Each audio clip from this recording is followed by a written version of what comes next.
¿Qué tal? ¿Cómo están? Bienvenidas, bienvenidos a una nueva entrevista aquí en CNN Chile. Tu vida puede cambiar por completo en una sola noche. Es justamente La Noche del Nunca Más. Esa es la cuarta novela de la periodista y escritora Liu Vallés, donde nos enfrenta con una realidad que muchas veces nos puede parecer ajena. Sin embargo, a cualquiera nos puede tocar. Vamos a saludar justamente a una amiga de la casa, Liu Vallés, para que nos pueda contar de este libro. Liuba, un gusto saludarte. Hola Maca, un gusto también para mí. Quiero que tú nos cuentes un poquito, yo ya sé porque estoy devorándome este libro, ¿de qué se trata esta cuarta obra tuya? Bueno, esta es una historia que, digamos, aborda una experiencia vital que convirtió en una experiencia literaria que tiene que ver con un accidente, el accidente cerebrovascular muy grave que sufrió mi marido hace 2 años.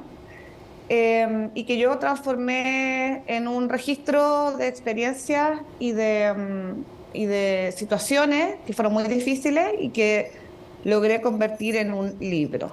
Y me cuesta un poco definirlo como una novela, como una autoficción. Claramente tiene muchos elementos de la vida real, pero también tiene elementos de ficción y significa un trabajo desde lo personal y también desde lo estético y lo literario muy importante para mí. La Noche del Nunca Más cuenta un momento muy complejo, ¿cierto?, que ustedes tienen que enfrentar como familia en medio de la pandemia. No quiero ser spoiler de nada porque el libro de verdad te invita a leerlo muy rápidamente, pero donde además en un acto de generosidad tú visibilizas una situación que, como bien dije, puede parecer ajena para muchos, pero que en un momento a otro a cualquiera nos puede cambiar la vida. ¿Y qué proceso vives tú cuando escribes este libro de esto que te ha tocado vivir a ti como familia? Escribir este libro fue tremendamente desafiante, fue muy difícil, fue muy luminoso al mismo tiempo, doloroso, horroroso, porque en el fondo se enfrentaba una autora, que soy yo, una escritora a la que le pasa esto y que en el fondo no se imagina vivir de otra manera que no sea escribiendo esto. eh, y como te decía, en el fondo fue un trabajo tampoco tan fácil de decidir publicar. En un minuto pensé que era un diario de vida, un registro para mi familia, un registro para mí. Dado este accidente, bueno, mi marido estuvo en coma, entonces yo no sabía si iba a sobrevivir, por lo tanto tampoco sabía si esto se lo podría contar alguna vez, lo que efectivamente había pasado, si a mis hijos se los podría contar, y de alguna manera se van entremezclando, ¿no? Lo personal y la construcción, digamos, del imaginario de una autora. Y lo que traté de hacer fue darle universalidad a un hecho particular que me ocurre a mí, que le ocurre a mi familia, pero que efectivamente le puede ocurrir a cualquiera en cualquier minuto, ya sea por un ACV, como nos ocurrió a nosotros, un ACV muy grave, o por cualquier otro evento en el que algo pierdes, digamos. Entonces creo que la gran premisa que he ido descubriendo también en la medida en que este libro ya se fue dando, se publicó, se dio a conocer y hemos hablado sobre él, es que todos podemos perder algo. Y en esa pérdida, la pérdida que sea, tú igual inicias un viaje que puede ser, y que en general es muy duro, muy desgarrador, pero que te transforma. No sabemos cómo te va a transformar ni a qué te va a transformar, pero te transforma. Y eso creo que es necesario escribirlo. Por lo menos a mí me pareció fundamental escribirlo, pese a que nunca había escrito sobre mí misma. Liuba, quiero esta conversación. El libro es un libro que es un libro honesto. Cuando uno lo lee, ¿cierto? Con cosas tan pedestres como voy a pedir la pizza porque ¿qué hago con los niños? O sea, ¿cómo resuelvo esto? De verdad que es un libro, lo siento yo, muy honesto, y en esa misma honestidad te quiero preguntar cómo se vive después, cómo se aprende a vivir después de la noche del nunca más. Bueno, es una pregunta, es una muy buena pregunta y es una pregunta difícil de responder, porque yo en muchos casos me he preguntado cómo uno sigue, ¿no? De hecho, me ha preguntado cómo pudiste escribir un libro así, en medio de todo esto. Yo creo que es porque uno se salva escribiendo, por lo menos en mi caso. Se aprende a vivir porque tú aprendes a resolver y aprendes a resolver a palos. En el fondo te llega el sable en la cabeza, el piedrazo en la cabeza, estás con la emergencia de que tienes 2 niños, estás con la emergencia de que se rompió, se derrumbó la vida que tenías y afuera todo sigue existiendo, todo sigue pasando, la gente sigue viviendo y de alguna manera tú también tienes que seguir viviendo. Y en ese seguir viviendo, lo que por lo menos yo ejecuté de una manera muy improvisada, por decirlo de una forma, fue empezar a generar sistemas como de sobrevivencia. Primero, proteger lo más preciado de lo que era mi familia, después generar unas redes de apoyo en lo económico, porque esto genera un desastre económico enorme, y además en lo cotidiano. Tú tienes que reconstruir tu cotidianidad. Mm. Y bueno, y en ese proceso es muy duro porque tú además estás pasando por un montón de emociones que no puedes dejarte llevar por ellas porque tienes que ejecutar. Yo tengo que resolver. El tengo que es algo que se repite mucho en el libro, ¿no? Porque a la narradora en este caso, que es una construcción, que no soy exactamente yo, se le imponen un montón de situaciones ante las cuales ella tiene que actuar. Y no hay opción de decir, no me quiero levantar, no lo puedo hacer, sino que solo está la opción de tratar de solucionarlo, ¿no? De resolver.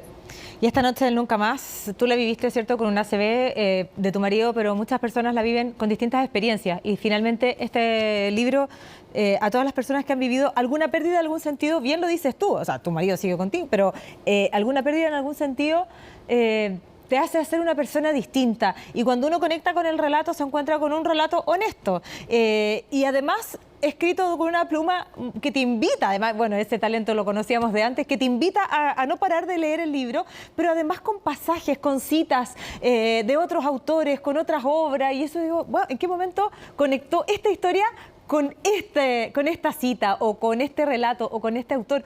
¿Cómo viviste ese proceso y qué nos entrega también literariamente este libro? Te entrega este libro, yo creo, o sea, tengo casi la convicción de que te entrega una experiencia de lectura muy distinta. Para mí fue un proceso de escritura muy distinto a todos los que había vivido antes, porque obviamente mi vida se transformó absolutamente, se trastocó absolutamente. Y la paradoja es que yo estaba leyendo mucho sobre duelo porque soy una lectora que trata de ser muy apasionada en eso, pero con muy poco tiempo por las razones de la vida, digamos. Y estaba leyendo mucho sobre duelos cuando ocurre esto. Entonces, de alguna manera yo dije, esto no es casual, esto está engarzado. Y mi manera también de sobrellevar toda esta situación era refugiarme en la lectura y refugiarme en autores y autoras que habían escrito sobre temas como estos, que es desde perder, o sea, cualquier tipo de pérdida me refiero, no solamente el evento puntual que me ocurrió a mí. Y ese ejercicio fue, como te había explicado, como muy, muy fuerte, muy... cuando tú hablas de la honestidad, y eso lo quería rescatar, y que me lo han planteado bastantes lectores y lectoras, ¿por qué es tan honesto? Porque ¿sabes por qué no me quedaba otra que ser honesto? Mm. Cuando tú te enfrentas a una situación tan brutal en tu vida y tienes la habilidad de escribir, esa escritura también tiene que ser brutal, en el sentido, yo no podía disfrazar esta realidad, no podía usar eufemismo. Yo me estaba descuerando cada vez que escribía esto, cada vez que lo releía, cada vez que lo editaba, cuando uno dice que lo revisa, ¿no? Y va sacando cosas, poniendo otras. Eh, y ese ejercicio tan como de tirarte a la piscina sin agua, no podía hacerlo más que siendo transparente con lo que pasaba, porque también me parece que estas cosas, estas situaciones brutales, estas situaciones que destruyen, bueno, gran parte de lo que uno creía que iba a vivir, ¿no? Tiene que decirse, sobre todo después de lo que vivimos con la pandemia, cuando ya la muerte se nos instaló como en la conversación. A mí no me parecía que podía hacerlo de otra manera, por eso tampoco lo convertí en una ficción. No hice como que esto le pasó a otra persona.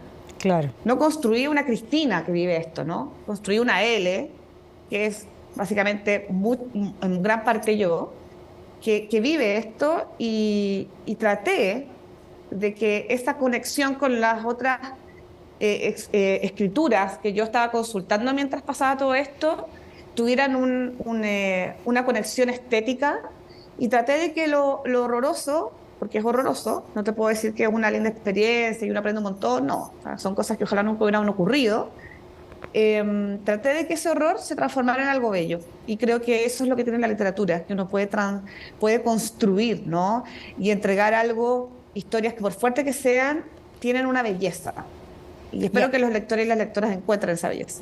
Y no me cabe duda, porque yo estoy devorándome este libro, Liuba. Te quiero agradecer el contacto. Me quedan bueno, hay muchas dudas pendientes, pero que finalmente se resuelven también con el libro como un vehículo donde uno también muchas veces puede dar a conocer y ayudar a visibilizar ciertas cosas. Una de ellas es la inclusión, que también queda muy presente en este libro, y un tema que me imagino que antes de la noche del Nunca Más no pensabas que te iba a tocar también portar esa bandera. Así que te quiero agradecer por el libro, te quiero agradecer por la entrevista e invitarlas a todos, porque de verdad es una lectura...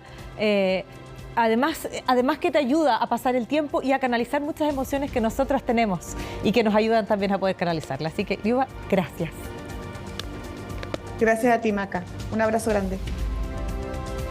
Así de rápido se pasó el tiempo en esta conversación, la invitación extendida, ¿cierto?, para poder acompañar este libro, La Noche del Nunca Más, que honestamente lo digo, pasa muy rápida la lectura y es muy digerible. Bien, pues la invitación, como siempre, a que sigan junto a la compañía de CNN Chile. Ya nos reencontraremos en una nueva entrevista. Hasta entonces.